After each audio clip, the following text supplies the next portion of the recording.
A lot of people spend a good part of their hard-earned cash on music.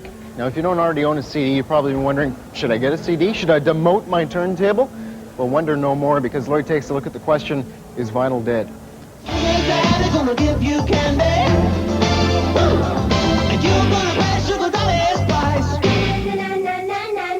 The latest album by the Thompson Twins, entitled Big Trash, is one of a number of current releases not available on record in Canada.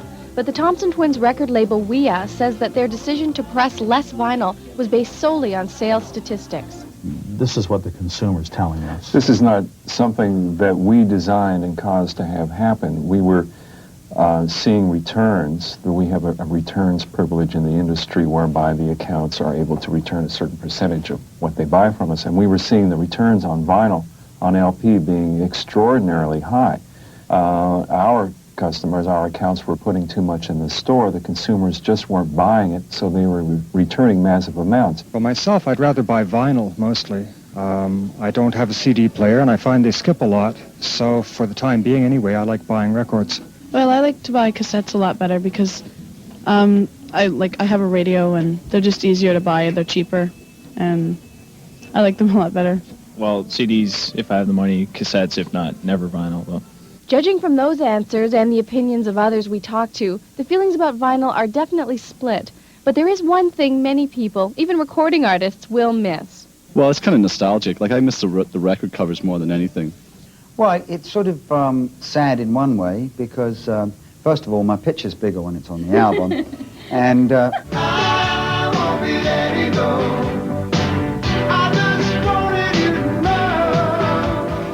A lot of people hold the CD responsible for the death of the LP, but statistics show that the real culprit is the cassette. Dave Holden works at Sam the Record Man in downtown Toronto. Dave, what would you say the ratio is of people buying CDs and cassettes as opposed to vinyl records?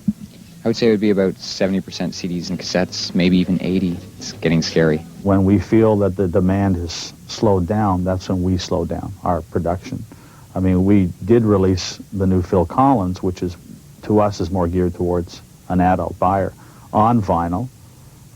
Some other things that are youth-oriented, maybe we won't. We got to make that decision. Although cassettes are the biggest seller, not everyone is crazy about them. Case in point is Trevor Rabin, ex-guitarist for the band Yes. I would have preferred cassettes to be out the door because they sound a hell of a lot worse than vinyl. And unfortunately, you know, people come up with these great marketing ways of saying, oh, the cassettes are now sounding great, but basically you're fundamentally starting off with such a bad format on, you know, cassettes. They run so slow, it's a tiny space. There's just no way you can really make them sound spectacular. I hope they get replaced with DATs. So what about digital audio tape, or DAT? It's definitely on its way, and it's going to have a big effect on the way we listen to our music.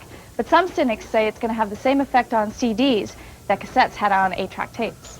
The answer to that, of course, remains to be seen. For now, consumers will have to sit by and watch vinyl disappear, while the price of CDs doesn't seem to be getting much cheaper, something that's a bone of contention for quite a few people. CDs should cost as much as albums. If they're going to phase albums out, those CD prices better come down because ripping off the consumer is the worst.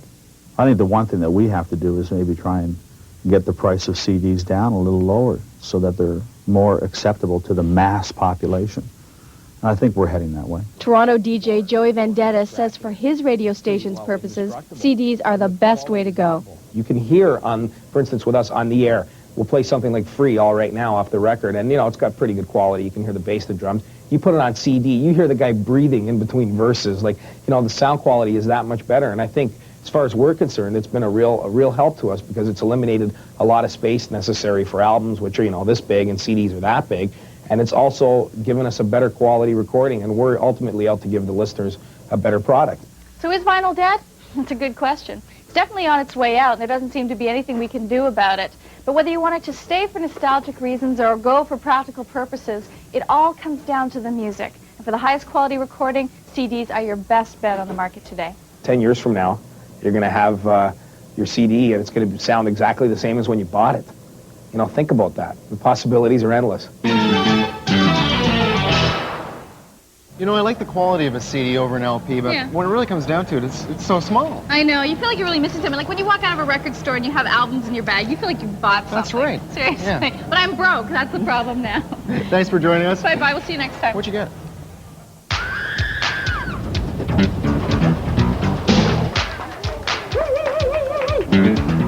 YTV pays a call on the stars. This week, watch for Genesis, Metallica, Colin James, and Mick Jagger. And come stargazing with Lori on YTV's Rock and Talk, weeknights at 6.